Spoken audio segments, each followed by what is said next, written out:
After a sudden shock with revenue, we managed to springboard back up to where we were. A year after that, we had done triple the revenue that we were in that previous year. When COVID happened, I was doing a course with Dr. DiMartini in South Africa, and I got a message from my wife saying they've shut down all of our clubs in Dubai. Like literally, we thought COVID was a thing in China. It wasn't going to come to Dubai. And this is the end of February, beginning of March. And literally health authorities came on every club, bang, shut it down, kicked everyone out. And so that was our entire business gone. Back then we were charging termly. So basically on payday, which was going to keep us going for the next 4 months, we got completely shut down. That was a third of our revenue gone in one day. And we had to pivot very, very quickly online. And that's exactly what we did with the Warrior Academy. We within 10 days of non-stop filming, 14 hours a day, we created 700 classes. I think 720 or something classes of what we call WarriorNet, which is basically one of the most extensive online martial arts resources on the planet.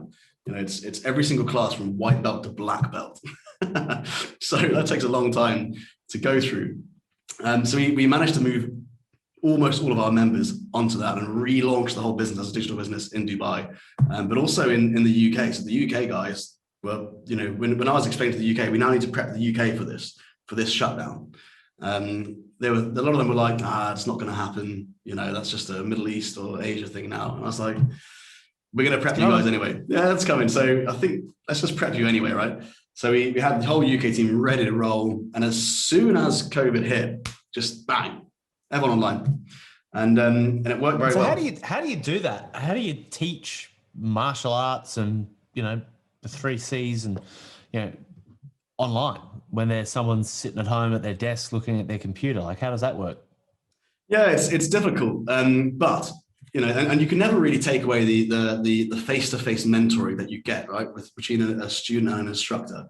But we cap our classes very small. So in Dubai, for instance, they're capped at 12 students. Typically, we've got 5 to 10 students per class. Online, it's even less.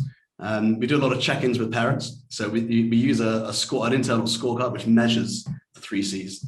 And then we make sure that we phone them up every 8 weeks to see what the progress is. We build a daily habit routine for them to do at home, which is unique to the person. And so we really dig in and find out what are the kind of areas we can make the quickest wins with their child are. And then we focus on those. There's a huge community element as well. And then there's the accountability. So a lot of online courses, I don't think work because people basically say, here's a do-it-yourself service, off you go, right? Yep. It's got to be a case of, it's only going to work. Otherwise you might just go online and do any other course, right? There's got to be familiarity. So you've got to know, like, and trust the person who's teaching you. There's got to be accountability. So you're staying on track. There's got to be some sort of sense of community, because if you haven't got a sense of community or belonging, you know, I don't think you'll stick around for as long. And then there's got to be structure in place, right? And interaction. So we're really hot on making that as interactive as possible. You know, we in the classes, for instance, each person would take an element of the class. And, you know, we're then using the whole at-home environment for them to develop their leadership skills in a completely unique way, which is quite cool.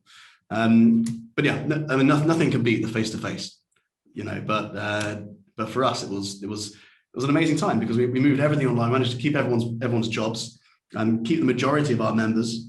After a sudden shock with revenue, we managed to springboard back up to where we were. And then a year after that, we had done triple the revenue that we were in that previous year. So it just accelerated, and now we use that as an asset. Like, we've built this amazing online resource, which it's not just it is a standalone product. It can be, but we tend to use it as part of the value stack of what we offer for our membership.